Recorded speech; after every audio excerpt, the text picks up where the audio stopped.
Hello students, तो class 9 में हम एनसीईआरटी एग्जाम्पलर सॉल्व कर रहे थे। Okay, matter in our surroundings के क्वेश्चन कर रहे थे और लास्ट वीडियो में हमने फिनिश किया था क्वेश्चन नंबर 5 तक और इस वीडियो में हम स्टार्ट करेंगे क्वेश्चन नंबर 6 से। ओके, और जो बच्चे नए आए हैं चैनल पे, जाइए नीचे कमेंट सेक्शन में मैंने कमेंट कर दिया है एक, ठीक है, जो पिन कमेंट है उसको देखिए, वहाँ पर सभी चैप्टर्स के लिंक आपको मिल जाएंगे, एनसीईआरटी एग्जाम्पलर के भी मिल जाएंगे और अगर अभी तक आपने ये चैप्टर नहीं पढ़ा है, ठीक है, तो उसका भी लिंक आपको ऊपर मिल जाएगा। वहाँ पे क्लिक करिए, पूरा प्लेलिस्ट खोल के आ जाएगा।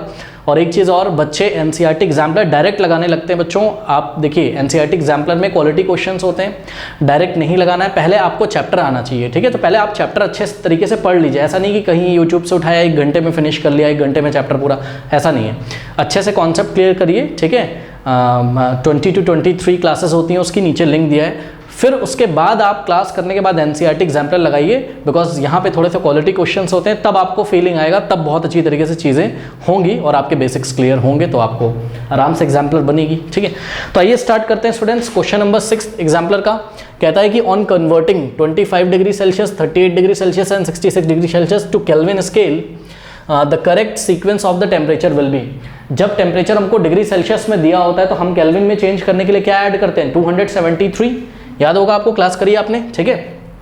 तो देखिए स्टूडेंट्स, हम एक काम करते हैं, इसमें हमको 3 टेम्परेचर दिए हैं, 1, 2 एंड 3। ओके, तीनों में हम 273 ऐड करते हैं, तो हम देखते हैं क्या केल्विन में आंसर आएगा। बिकॉज आपको पता है डिग्री सेल्सियस स्केल से केल्विन स्केल में ले जाने के लिए 273 हम ऐड करते हैं, ठीक है। तो देखिए 25 प्लस 273 298 आ जाएगा, यानी कि ऑप्शन ए भी हो सकता है करेक्ट और ऑप्शन बी भी हो सकता है, ऑप्शन डी भी हो सकता है। अब हम नेक्स्ट चेक करेंगे 38 को।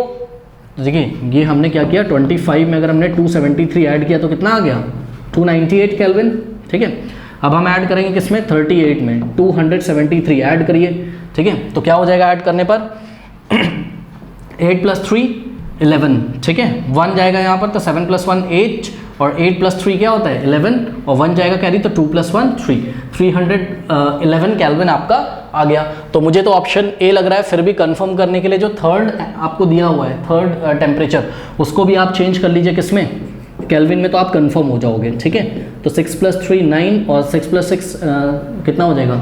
12 + 1 13 और 1, तो कितना हो जाएगा आपके पास? 339। Yes, option A is correct. 298 kelvin, 311 kelvin और 339 kelvin. Okay, that is the answer.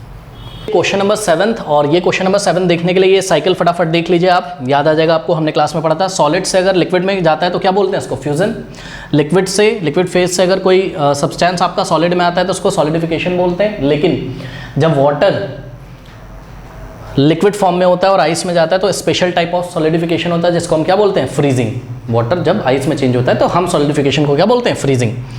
उसके बाद लिक्विड से अगर गैशियस फेज में तो वेपराइजेशन, सबको पता है। अच्छा, वेपराइजेशन की 2 स्पेलिंग होती है तो आप कंफ्यूज मत हो, कहीं VAPOR लिखा होगा और कहीं VAPOUR लिखा होगा, तो डजेंट मैटर, आपकी एनसीईआरटी में VAPOUR लिखा हुआ है तो आप उसी को फॉलो करो, कोई दिक्कत नहीं। तो लिक्विड से गैस में वेपराइजेशन, गैस से लिक्विड में कंडेंसेशन, और इसी तरीके से सॉलिड से अगर गैसियस फेज में without going liquid, without going through liquid, मतलब बिना लिक्विड फेज में गए हुए सॉलिड से अगर गैस में चला जाए तब भी सब्लिमेशन, और अगर गैस से सॉलिड में आ जाए तब भी सब्लिमेशन, ठीक है।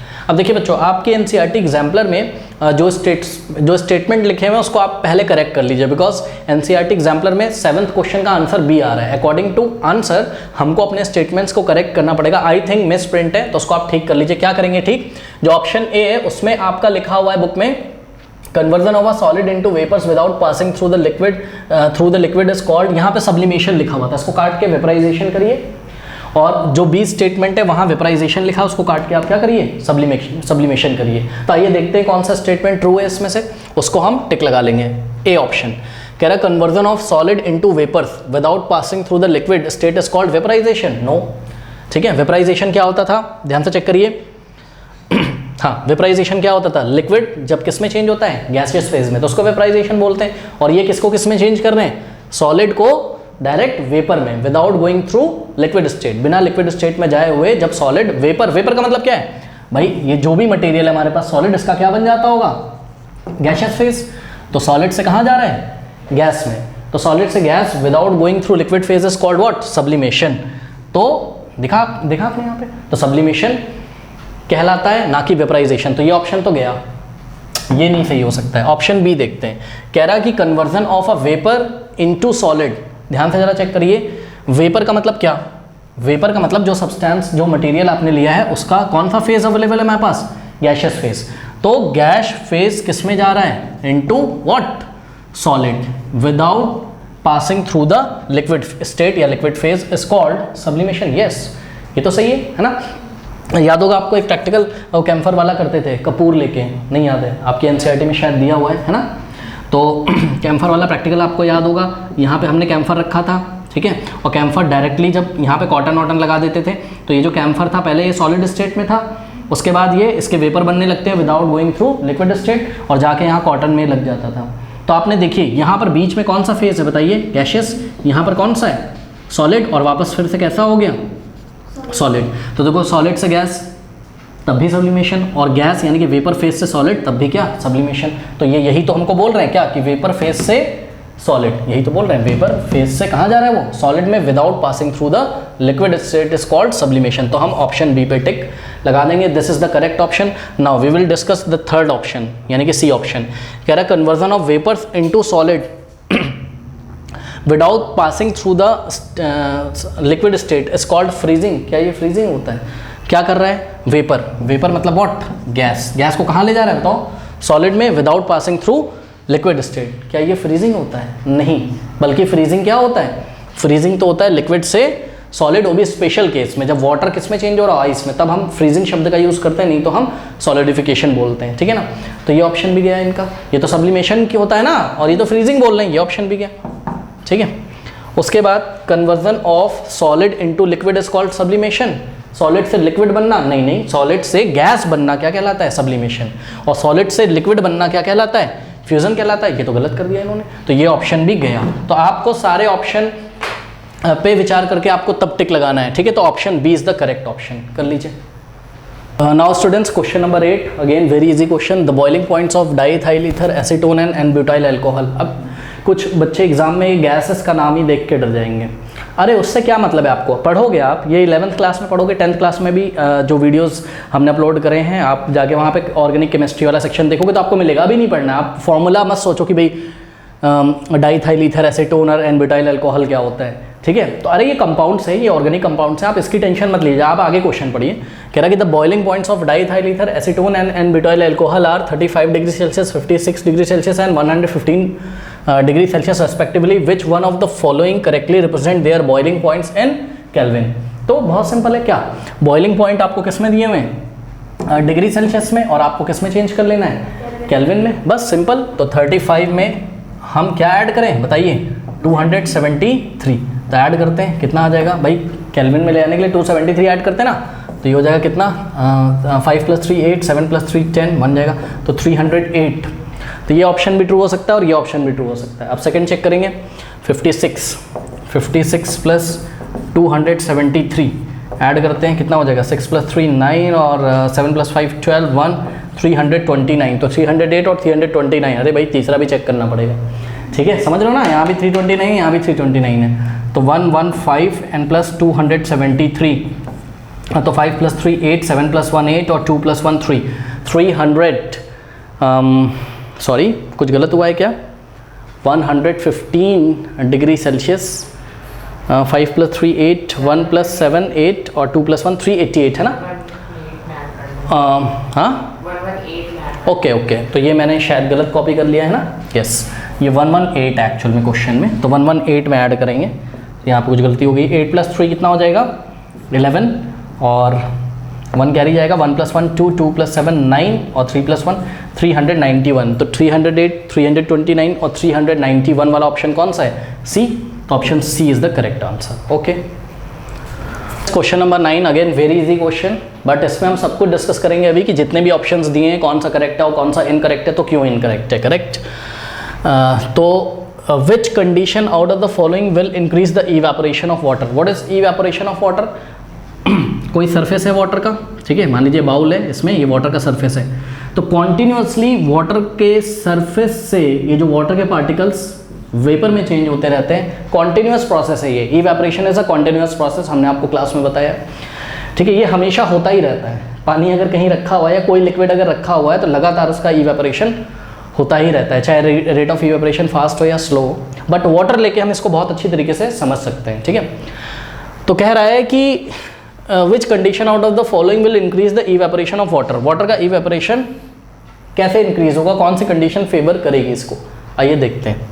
कह रहा है increase in temperature of water, yes question number 1 में ही हमने देखा था, ठीक है। तो option A is the correct option, पर फिर भी आपको मैं थोड़ा सा याद दिला दूं क्या, कि अगर हम इसका टेम्परेचर इंक्रीज करेंगे तो क्या होता है बताइए, पार्टिकल्स की काइनेटिक एनर्जी इंक्रीज होगी, याद है। और ये सरफेस को छोड़ के, भाई kinetic energy is what, energy due to motion, तो फटाफट मोशन करेंगे और सरफेस को छोड़ के जाने लगेंगे। तो वाटर के पार्टिकल्स का सरफेस को छोड़ के जाना यानी कि वेपर के फेज में चेंज होना, यही क्या है, वेपराइजेशन है, ठीक है। तो option A is the correct, अगर आप टेम्परेचर इंक्रीज करोगे तो रेट ऑफ इवेपोरेशन इंक्रीज करेगा, करेक्ट। हाँ, तो ये हो गया, हमने आपको क्वेश्चन नंबर 1 में भी डिटेल किया था। आइए देखते हैं कि ऑप्शन बी क्यों नहीं। कह रहा है decrease in the temperature of water, अगर आप इसका टेम्परेचर डिक्रीज करोगे, टेम्परेचर डिक्रीज करने का क्या मतलब है बताओ, बाउल ले जाके रेफ्रिजरेटर में रख दो। तो अगर बाउल ले जाके आप रेफ्रिजरेटर में रख दोगे तो रेफ्रिजरेटर का काम क्या होता है, हीट को एक्सट्रैक्ट करना, हीट को निकालना। तो वो यहाँ से हीट निकालेगा और ये धीरे धीरे इसका टेम्परेचर बाउल में रखे वाटर का कम हो जाएगा। अब एक बार बताओ, हीट अगर एक्सट्रैक्ट हो रही है तो एनर्जी इससे हीट के फॉर्म में एक्सट्रैक्ट हो रही है, बाहर आ रही है। तो अगर सिस्टम की एनर्जी कम हो रही है तो पार्टिकल्स अच्छे से मोशन नहीं करेंगे, उनकी काइनेटिक एनर्जी अब कम हो जाएगी, तो वो सरफेस छोड़ के क्यों जाएंगे, नहीं जा पाएंगे, बात समझ में। इसलिए टेम्परेचर डिक्रीज करेंगे तो रेट ऑफ इवेपोरेशन भी क्या हो जाएगा, कम हो जाएगा। तो ये ऑप्शन गलत हो गया, ठीक। अब देखिए less expose surface area of water, इसका क्या मतलब है, इसका ये मतलब है, बात समझिए जरा। देखिए इसी बाउल को लेते हैं हम वापस से, अभी देखिए वो बाउल का सरफेस एरिया, मतलब इसके जो इसका जो मुंह खुला हुआ आप देख रहे हो, यहाँ पे सरफेस पे इतना, ये सरफेस है, इसका सरफेस एरिया नहीं समझते हो क्या, उसका सरफेस ऊपर जो सर्कुलर पोर्शन आपको जो टॉप से दिख रहा है, ठीक। अगर हम इतना ही पानी लें, सपोज यहाँ 1 लीटर वाटर है, कितना है 1 लीटर, तो हम वॉल्यूम नहीं चेंज कर रहे हैं और ना हम मास चेंज कर रहे हैं, सेम वाटर को उठाकर हमने कुछ ऐसे कंटेनर में रख दिया, तो इसी पानी को हमने इसमें उड़ेल दिया, इसी में पावर कर दिया, ठीक है। तो ये भी 1 लीटर है, करेक्ट। अब देखिए यहाँ पे सरफेस कितना है, बहुत ही कम सरफेस एक्सपोज्ड है। Expose means expose to sunlight भी हो सकता है, एक्सपोज टू एटमॉस्फेयर, आप कुछ भी बोल सकते हो। सपोज सन है यहाँ पे, ठीक है, तो सन रेज आ रही है यहाँ पे, तो जब सन रेज आएंगी तो ज़्यादा सरफेस पे पड़ेगा यहाँ पे सन रेज, और यहाँ पे कम सरफेस पे पड़ेगा, ठीक है। तो बताइए यहाँ पानी उतना ही है, अब यहाँ पर हम क्या बोलेंगे, यहाँ पर हम बोलेंगे less expose surface area of the water. ये तो गलत बात होगी, क्यों, आपने पढ़ा था कि रेट ऑफ इवेपोरेशन बढ़ जाता है जब क्या, जब सरफेस एरिया एक्सपोज्ड इंक्रीज कर दिया जाता है। खुद दिमाग लगाओ, अगर ज़्यादा surface area expose to sunlight होगा या एक्सपोज टू एटमॉस्फेयर होगा, ज़्यादा सरफेस मीन्स व्हाट, ज़्यादा वाटर के पार्टिकल आपको सरफेस पे मिलेंगे, क्योंकि पता है इवेपोरेशन एक सरफेस फिनोमेना है, इवेपोरेशन एक सरफेस फिनोमेना है, यानी कि सरफेस के ही पार्टिकल इवेपोरेशन में पार्टिसिपेट करते हैं, ये अंदर के पार्टिकल थोड़ी ना करते हैं पार्टिसिपेट, अंदर जो वाटर के पार्टिकल है वो तो अंदर ही रहेंगे, और यहाँ पर भी अंदर जो है वो तो अंदर ही रहेंगे। तो बताओ मुझे कि इवेपोरेशन अगर एक सरफेस फिनोमेना है, मतलब इवेपोरेशन में अगर सरफेस के ही पार्टिकल इवेपोरेशन में पार्टिसिपेट करते हैं, तो बताइए आपको इवेपोरेशन के लिए ज़्यादा पार्टिकल्स कहाँ मिलेंगे, फर्स्ट केस में या सेकंड केस में, बताइए। फर्स्ट केस में, यहाँ पे वाटर के पार्टिकल जो सरफेस पे हैं उनकी मात्रा ज़्यादा है, उनकी क्वांटिटी ज़्यादा है, तो रेट ऑफ इवेपोरेशन क्या होगा, ज़्यादा होगा। और ये हमने क्लास में भी पढ़ा है, if more area is expose to atmosphere then rate of evaporation increases. बस समझ में। तो अगर हम लेस एरिया एक्सपोज करेंगे तो रेट ऑफ इवेपोरेशन क्या होगा, डिक्रीज हो जाएगा। तो ये तो गलत हो गया, इन्होंने हमसे क्या बोला था कि इंक्रीज कब होगा, तो ये बात तो गलत हो गई। अगर हम less expose surface area of water कर देंगे तब तो रेट ऑफ इवेपोरेशन डिक्रीज हो जाएगा, इंक्रीज थोड़ी ना होगा, तो गलत हो गया। उसके बाद adding common salt to water, common salt मतलब जो नमक आप खाते हो, ठीक है, उसी की चलो बात कर लेते हैं, जो सफ़ेद कलर का नमक होता है, आपने देखा होगा, जिसका फॉर्मूला NaCl होता है, सोडियम क्लोराइड। ओके, अब देखिए जरा ध्यान से, पता है ये बाउल में मान लीजिए वाटर रखा हुआ है, ठीक है, तो आपको पता है कि एटमॉस्फेयर एक प्रेशर लगा रहा है ऐसे करके ऊपर से नीचे, वो आपको दिखेगा नहीं, मतलब ये जो एयर में पार्टिकल्स हैं, आपकी गैसेस हैं, एक तरीके का क्या लगा रही है, नीचे प्रेशर। अब सोचो यहाँ पे ये सरफेस के जो पार्टिकल्स हैं वाटर के, ये छोड़ के ऊपर इस सरफेस को छोड़ के तभी जा सकते हैं जब ये वाले प्रेशर को ये क्या कर दें, काउंटर कर दें। काउंटर मतलब इसका अपोज करके इस जैसे कि आपको भाई मान लीजिए कि लेट अस से कोई मेज़ आपको अगर खिसकानी है पीछे, ठीक है, या मान लीजिए कि आपकी कुश्ती हो रही किसी से, तो आपको किसी को अगर ढकेलना है तो आपको कितना फोर्स लगाना होगा या कितना प्रेशर लगाना होगा, आपको कम से कम उतना तो लगाना ही होगा जितना वो लगा सकता है मैक्सिमम। उससे जब थोड़ा सा ज़्यादा लगाओगे तब वो पीछे जाएगा। तो वही चीज़ है, अगर एटमॉस्फेयर ने लगातार प्रेशर लगा के रखा हुआ है तो ये जो वेपर पार्टिकल, जो वाटर के जो पार्टिकल वेपर बन रहे हैं, अगर ये धीरे धीरे ऊपर जाते हैं, ठीक है, सपोज ये यहाँ से जैसे ही सरफेस छोड़ के ऊपर आया और अगर इसके पास अच्छी काइनेटिक एनर्जी नहीं है तो ये जंप करके छोड़ के भाग नहीं पाएगा। क्यों? क्योंकि ऊपर वाला एटमॉस्फेरिक प्रेशर इसको दबा देगा, वापस कहाँ गिर जाएगा? नीचे। ये सब आपको आंखों से नहीं दिखेगा बट ऐसा होता है। बात समझ में आई कि नहीं? तो यानी कि समझिए जरा बात को, क्या दो तरीके के प्रेशर हैं। ऊपर से जो नीचे प्रेशर लग रहा है इसको मैं चलिए बोल देता हूँ थोड़ी देर के लिए एटमॉस्फेरिक प्रेशर। इसको मैंने क्या बोल दिया? Atmospheric pressure. और जो हमारे वाटर के जो पार्टिकल्स हैं जो वेपर बन के ऊपर जा रहे हैं, वेपर बन के ऊपर जा रहे हैं, तो वेपर के द्वारा लगाया गया जो प्रेशर है उसको हम क्या नाम देंगे? उसको हम सपोज उसको हम नाम दे देते हैं क्या? Vapour pressure. अब एक बात बताइए, ये वाटर के पार्टिकल ऊपर कब जाएंगे? जब वेपर प्रेशर ज़्यादा होगा तब जाएंगे कि जब वेपर प्रेशर कम होगा तब जाएंगे? ज़्यादा होगा। ठीक है, वेपर प्रेशर ज़्यादा होना ज़रूरी है, मतलब जो पार्टिकल्स हैं वाटर के जो वेपर बन रहे हैं उनका प्रेशर ज़्यादा होना चाहिए। प्रेशर ज़्यादा होने का मतलब है कि उनकी काइनेटिक एनर्जी बहुत ज़्यादा होना चाहिए। ठीक है, तो प्रेशर इनका वेपर प्रेशर ज़्यादा होना चाहिए, तभी वो एटमॉस्फेरिक प्रेशर को ओवरकम करके ऊपर चले आएंगे और लौट के वापस कभी नहीं आएंगे। तो हम बोलेंगे कि भाई वेपराइजेशन हो गया। अच्छा देखिए, लैब में ये हमने देखा है क्या कि अगर हम प्योर वाटर में सॉल्ट मिला दें, क्या मिला दें? सॉल्ट मिला दें। ध्यान से सुनिए, अगर आप किसी भी प्योर सॉल्वेंट में, वाटर क्या है यहाँ? अरे सॉल्यूशन कैसे बनता है? सॉल्वेंट और सॉल्यूट से। नमक क्या है? सॉल्यूट। और वाटर क्या है? सॉल्वेंट। मिला दो क्या बन जाएगा? सॉल्यूशन। इतना तो पता होगा। तो अगर हम किसी सॉल्वेंट में, चलो आप पानी मान लो यहाँ पर सॉल्वेंट को, अगर हम वाटर में सॉल्ट डाल देते हैं या हम किसी भी सॉल्वेंट में सॉल्यूट की मात्रा अगर बढ़ा दें, किसकी? सॉल्यूट की। सॉल्वेंट में अगर हम सॉल्यूट की मात्रा बढ़ा देते हैं तो सॉल्यूशन का वेपर प्रेशर कम हो जाता है। सुन लो, सॉल्यूशन का वेपर प्रेशर क्या हो जाता है? कम हो जाता है। तो बताओ, अगर इसमें नमक डाल दोगे तो उसका वेपर प्रेशर कैसा हो जाएगा? कम हो जाएगा। और अगर वेपर प्रेशर कम हो जाएगा तो बताओ ये अच्छे से वेपराइज करेंगे क्या? नहीं। अब इनके वेपर अच्छा प्रेशर नहीं लगा पाएंगे। बस समझ में? तो याद रखिए, मैं नोट भी लगा देता हूं कहीं पे, क्या कि adding what? Adding salt. Salt का मतलब solute. Adding solute to what? Water. Water means what? अब जरूरी थोड़ा ना कि वाटर ही है, कोई भी सॉल्वेंट हो सकता है। तो हमने ब्रैकेट में क्या लिख दिया? सॉल्वेंट। तो एडिंग सॉल्ट टू वाटर या adding solute to water decreases what? Decreases vapour pressure. ठीक है, डिक्रीजेस वेपर प्रेशर। ठीक, अगर हम सॉल्ट को वाटर में डालेंगे या हम किसी सॉल्वेंट में सॉल्यूट की मात्रा अगर बढ़ा दें तो वेपर प्रेशर क्या होता है? डिक्रीज हो जाता है। और दिस इंप्लाइज व्हाट? कि वेपर प्रेशर अगर डिक्रीज होगा तो रेट ऑफ इवेपोरेशन भी क्या हो जाएगा? डिक्रीज कर जाएगा। तो दिस इंप्लाइज कि वेपराइजेशन ऑल्सो डिक्रीजेस। ओके, इसलिए ऑप्शन डी भी गया, क्योंकि उन्होंने कॉमन सॉल्ट ऐड कर दिया, इससे तो रेट ऑफ इवेपोरेशन क्या हो जाएगा? डिक्रीज हो जाएगा। तो ये ऑप्शन भी चला गया। ओके, कर लीजिए। और स्टूडेंट्स क्वेश्चन नंबर 10 देखिए। ठीक है, again very easy question but बहुत ध्यान से पढ़ना है। कह रहा है कि in which of the following conditions the distance between the molecules of hydrogen gas would increase. तो आपके दिमाग में एक पिक्चर बननी चाहिए कि जैसे कि मान लीजिए हाइड्रोजन के मॉलिक्यूल्स हैं। ओके, अब ये मॉलिक्यूल्स क्या होते हैं ये आप एटम एंड मॉलिक्यूल्स में पढ़ोगे, ज़्यादा परेशान होने की बात नहीं है। आप हाइड्रोजन के पार्टिकल समझ लीजिए, गैस के पार्टिकल ऐसे। ठीक है, तो ये अभी ऐसे हैं। इन्होंने क्या पूछा है? इन्होंने पूछा है कि इन मॉलिक्यूल्स के बीच का डिस्टेंस क्या कराना है? इनको इंक्रीज कराना है। मतलब ये वाली पिक्चर से कुछ ऐसी पिक्चर आ जाए। ये देखिए, आप देख रहे हो ना, मॉलिक्यूल्स के बीच का डिस्टेंस क्या हो रहा है? इंक्रीज हो जा रहा है। तो कुछ ऐसी पिक्चर हो जाए।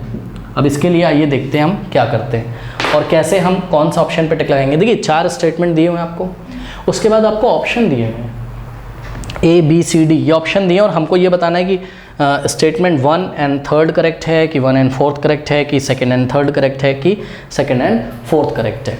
तो आइए हम पढ़ते हैं और देखते हैं कि कौन कौन सा हमको करेक्ट लग रहा है। ठीक है, number 1, increasing pressure on hydrogen contained in a close container. समझो, देखो हमने आपको पहले बात बताया, मान लीजिए एक क्लोज कंटेनर है, क्लोज कंटेनर मतलब कोई क्लोज सिलेंडर में गैस रखी हुई है हाइड्रोजन की, और यहाँ पर पिस्टन लगा हुआ है। कल भी हमने आपको बताया था पिस्टन क्या होता है, जैसे आपने इंजेक्शन कभी लगवाया होगा, ठीक है, तो आपने देखा होगा वो रबर का जो होता है सर्कुलर शेप में अंदर जाता है, उसको हम पिस्टन बोल सकते हैं, अभी के लिए आप समझ लो, ठीक है। तो ये देखिए ये ऐसे, ठीक है, तो जब आप इस पर प्रेशर लगाओगे बाहर से, यही तो बोलना है क्लोज कंटेनर में, देखो यहाँ पे हाइड्रोजन गैस है ऐसी,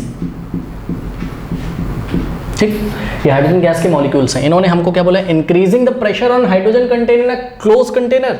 तो क्लोज कंटेनर में हाइड्रोजन गैस रखी है, अगर हमने प्रेशर लगा दिया, भाई ये पिस्टन को ऐसा नीचे दबाइए, तो थोड़ी देर के बाद आपको स्थिति इसकी कैसी लगेगी, कैसा दिखाई पड़ेगा, ये आप विजुअलाइज अगर करें तो ये पिस्टन नीचे आ जाएगा, ये वाली पोजीशन से ये पिस्टन नीचे आ जाएगा, और अगर पिस्टन नीचे आ जाएगा, ध्यान से चेक करिए, अब पिस्टन यहाँ कहीं आ गया ये, ठीक है, क्योंकि आपने प्रेशर लगा दिया, पिस्टन ऐसे फ्रीली चल सकता है, मूव कर सकता है। तो सोचिए ये जो हाइड्रोजन के पार्टिकल्स थे ये पास पास आ जाएंगे कि नहीं, बताइए। अब तो ये और पास पास आ गए, यानी कि अगर आप प्रेशर बढ़ाओगे, ठीक है, तो हाइड्रोजन के मॉलिक्यूल्स के बीच का जो डिस्टेंस है वो इंक्रीज नहीं करेगा, रिड्यूस हो जाएगा, कम हो जाएगा, by increasing pressure in a close container, by increasing pressure. Actual में अगर आप ध्यान से चेक करिए, वॉल्यूम समझते हो ना, वॉल्यूम स्पेस कितना है, एक बात बताओ, जब प्रेशर आप नहीं लगा रहे थे तब तो वॉल्यूम ज़्यादा था, और वॉल्यूम अगर ज़्यादा है तो ज़्यादा जगह मिलेगी, तो फैल फैल के रहेंगे, दूर दूर रहेंगे, बात समझ में आई। और जब प्रेशर बढ़ा दोगे, प्रेशर बढ़ाने का मतलब वॉल्यूम क्या कर रहे हो, कम, अरे कम जगह दे रहे हो उसको, प्रेशर इंक्रीज कर रहे हो तो कम जगह दे रहे हो। अब पार्टिकल मान लो 100 है वहाँ, कितने मान लो 100, तो 100 पहले ऐसे खुल खुल के रहते थे काफ़ी सारी जगह में, अब 100 को रहने के लिए जगह कैसी है, कम है, वॉल्यूम कम है, तो पास पास आ जाएंगे कि नहीं आ जाएंगे। और जब पास पास आएंगे तो पार्टिकल्स के बीच या मॉलिक्यूल्स के बीच का डिस्टेंस इंक्रीज नहीं हो रहा है, डिक्रीज हो रहा है, यानी कि रिड्यूस हो रहा है, करेक्ट। इन्होंने क्या बोला था, डिस्टेंस क्या कराना है आपको, इंक्रीज कराना है, और प्रेशर लगाने से डिस्टेंस पार्टिकल्स के बीच का रिड्यूस हो रहा है, कम हो रहा है, तो ये ऑप्शन तो गया, ठीक है, सही है। अगर ये ऑप्शन गया मतलब स्टेटमेंट 1 नहीं हो सकता है, तो मेरा ए भी गया और बी भी गया, समझ में आई बात कि नहीं, क्योंकि यहाँ भी इन्होंने स्टेटमेंट फर्स्ट की बात करी और यहाँ पर भी करी है, फिर भी हम सारे डिस्कस करेंगे। अब देखिए सेकंड कह रहा some hydrogen gas leaking out of the container, okay, तो some hydrogen gas leaking out of the container. अब देखिए जरा बात समझिए क्या, आप इसको इस तरीके से समझ सकते हो, जब आप इसको लीक करोगे, लीक करने का मतलब इसको पंचर कर दो, यहाँ से ये पंचर कर दिया, यहाँ से थोड़ा सा जगह हो गई, अब यहाँ से पार्टिकल्स निकलने लगेंगे। जब पार्टिकल्स निकलने लगेंगे, आप खुद देखिए, आप ऐसा समझिए कि एक क्लासरूम है, ठीक है, और क्लासरूम का जो वॉल्यूम है, जो वहाँ पे जगह है वो तो फिक्स है। अब उसमें सपोज 100 स्टूडेंट्स थे, तो सबको पास पास बैठना पड़ रहा था, सही है, तो सबके बीच की डिस्टेंस कैसी थी, कम थी। अब हमने दरवाज़ा खोला, हमने कहा भाई चलो निकलते जाओ, कुछ लोगों को हमने बोला भाई तुम बाहर चले जाओ। अब बचे सपोज 100 की जगह सपोज 50 स्टूडेंट्स बचे, तो ध्यान से समझिए, आप एक तरीके से आपने रूम को पंचर कर दिया, खोल दिया, और 50 स्टूडेंट बाहर निकल गए। अब वॉल्यूम थोड़ी ना चेंज हुआ है, जगह उतनी ही है, लेकिन उतनी ही जगह में अब 100 को नहीं रहना है, कितने को रहना है, 50 मॉलिक्यूल्स को, 50 स्टूडेंट्स को रहना है। तो आराम से बैठेंगे कि नहीं, दूर दूर, बताइए। तो बताइए डिस्टेंस बिटवीन मॉलिक्यूल्स या डिस्टेंस बिटवीन स्टूडेंट बढ़ जाएगा कि नहीं बढ़ जाएगा, इंक्रीज हो जाएगा। मतलब कि अगर हम इसको पंचर कर दें तो पिस्टन को हम ऊपर नीचे नहीं कर रहे हैं, आप ये समझिए, मान लीजिए हमने यहाँ से फोर्स लगा के पिस्टन को ऐसे ही रोका हुआ और यहाँ से हमने पंचर कर दिया इसको, ठीक है, तो 100 मॉलिक्यूल्स थे, 50 तो मान लीजिए निकल गए, या आप किसी भी टाइम पे चेक करोगे तो आपको पहले के कंपैरिजन में कम मॉलिक्यूल्स मिलेंगे अंदर, और कम मॉलिक्यूल्स मिलेंगे तो उतने ही वॉल्यूम में कम मॉलिक्यूल्स दूर दूर नहीं रहेंगे, आराम से बताओ। यानी कि अगर आपने इसको पंचर कर दिया, गैस कहीं से अगर लीक हो रही है, तो मॉलिक्यूल्स के बीच का डिस्टेंस इंक्रीज हो जाएगा कि नहीं हो जाएगा, हो जाएगा आराम से। तो इसलिए ऑप्शन मतलब ये जो स्टेटमेंट 2 है, ये तो मुझे भाई सही लग रहा है, ठीक है ना।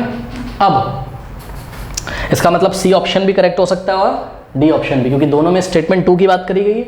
अब आगे पढ़ते हैं, कह रहा है कि increasing the volume of the container of hydrogen gas, मतलब हाइड्रोजन गैस जिस कंटेनर में रखी थी, अब उसका वॉल्यूम इंक्रीज कर दिया गया। तो आप देखिए इस पिक्चर को देखिए, मान लीजिए पहले हाइड्रोजन गैस यहाँ पे रखी हुई थी, और यहाँ पे हाइड्रोजन गैस के सपोज 100 पार्टिकल्स थे, कितने, 100। क्या कह रहे हैं, कह रहे हैं increasing the volume of the container of hydrogen gas, पहले कंटेनर इतना बड़ा था, अब हमने इसका अचानक से वॉल्यूम बढ़ा दिया। मान लो लेट अस अज्यूम कि यही गैस हमने किसी दूसरे कंटेनर में ट्रांसफर कर दी जिसका वॉल्यूम ज़्यादा है, तो देखो वॉल्यूम बढ़ गया कि नहीं। अगर वॉल्यूम बढ़ जाएगा, आपने हाइड्रोजन पार्टिकल्स की संख्या तो नहीं बढ़ाई ना, वो तो अभी भी कितने 100 है, तो आराम से रहेंगे एकदम बढ़िया। देखो अब वही 100 मॉलिक्यूल्स दूर दूर आएंगे कि नहीं आएंगे बताइए, क्योंकि वॉल्यूम बढ़ गया। बात समझ में आई कि नहीं? तो ऐसा करने से भी, यानी कि जो हमारा थर्ड स्टेटमेंट है वो भी मुझे सही लग रहा है कि increasing the volume of the container of hydrogen gas, container बड़ा कर दिया, उसका वॉल्यूम बड़ा कर दिया और गैस के पार्टिकल्स उतने ही हैं, तो अब पार्टिकल्स के बीच का डिस्टेंस क्या होगा, इंक्रीज हो जाएगा। बात समझ में नहीं? यानी कि ऑप्शन ये भी मुझे सही लग रहा है। आइए इसका मतलब कि ऑप्शन सी पे हम टिक लगा सकते हैं ना, क्योंकि स्टेटमेंट 2 और 3 कैसे हो गए, करेक्ट हो गए। फिर भी आइए हम चेक करते हैं कि ये जो स्टेटमेंट 4th है ये सही स्टेटमेंट है कि गलत स्टेटमेंट है। आइए इसको डिस्कस करते हैं। कह रहा है adding more hydrogen gas to the container without increasing the volume of the container. समझो जरा, समझो। कह रहा है कि adding more hydrogen gas to the container without increasing the volume of the container, मतलब क्लासरूम है और उसमें 50 स्टूडेंट्स हैं पहले से। अब तुम बाहर से वॉल्यूम तो नहीं बढ़ा रहे हो, क्लास का वॉल्यूम तो उतना ही है, जगह तो उतनी ही है, और बाहर से एक्स्ट्रा स्टूडेंट्स बुला रहे हो तुम। बस समझ में, वॉल्यूम तो नहीं बढ़ाया, पार्टिकल्स बाहर से बुला रहे हो तुम। आ जाओ भाई, तुम भी आ जाओ, तुम भी आ जाओ। तो बताओ अब दो स्टूडेंट्स के बीच का डिस्टेंस कैसा होगा, रिड्यूस हो जाएगा, कम हो जाएगा, पास पास आ जाएंगे वो, तो डिस्टेंस इंक्रीज थोड़ी ना होगा। इसी तरीके से आप यहाँ पे विजुअलाइज कर सकते हैं, ये कंटेनर है, इसमें कुछ पार्टिकल्स थे, अब हम वॉल्यूम नहीं बढ़ा रहे हैं, कंटेनर उतना ही बड़ा है और इसमें खूब सारे हम हाइड्रोजन के एक्स्ट्रा गैस भर दे रहे हैं, हाइड्रोजन के मॉलिक्यूल्स हम एक्स्ट्रा ले आ रहे हैं। तो यहाँ पे ध्यान से चेक करिए, ये देखिए कुछ ऐसी स्थिति हो जाएगी, बहुत सारे बाहर से मॉलिक्यूल्स आ जाएंगे कि नहीं आ जाएंगे बताइए। तो अब मॉलिक्यूल्स के बीच का डिस्टेंस कैसा हो जाएगा, डिक्रीज कर जाएगा, रिड्यूस कर जाएगा। तो ये ऑप्शन भी हमारा हमको सही नहीं लग रहा है। स्टेटमेंट 4th भी क्या है, इनकरेक्ट स्टेटमेंट है, तो इसलिए 2nd और 4th नहीं ठीक होना चाहिए था। तो ऑप्शन सी पे हम टिक लगा देंगे। इस तरीके से हम रीजनिंग करेंगे और सॉल्व करेंगे। ओके स्टूडेंट्स, तो ये हो गया हमारा क्वेश्चन नंबर 10 तक। और इसके बाद जो स्टार्ट होता है हमारा वो होता है शॉर्ट आंसर क्वेश्चंस। तो स्टूडेंट्स शॉर्ट आंसर क्वेश्चन हम नेक्स्ट क्लास में करेंगे। आज के लिए इतना ही। एंड स्क्रीन पे शॉर्ट आंसर क्वेश्चंस आ रहे होंगे, प्लेलिस्ट भी आ रही होगी। और बार बार कह रहा हूँ, अगर आपने चैप्टर नहीं पढ़ा है तो डिस्क्रिप्शन में लिंक दिया है, कमेंट सेक्शन में भी दिया हुआ है, जाके वहाँ पे क्लिक करिए। तो पहले चैप्टर पढ़िए, फिर आप एग्जाम्पल लगाइए। ओके, तो चलिए फिर मिलते हैं नेक्स्ट वीडियो में। तब तक के लिए पढ़ते रहिए, बढ़ते रहिए। All the best.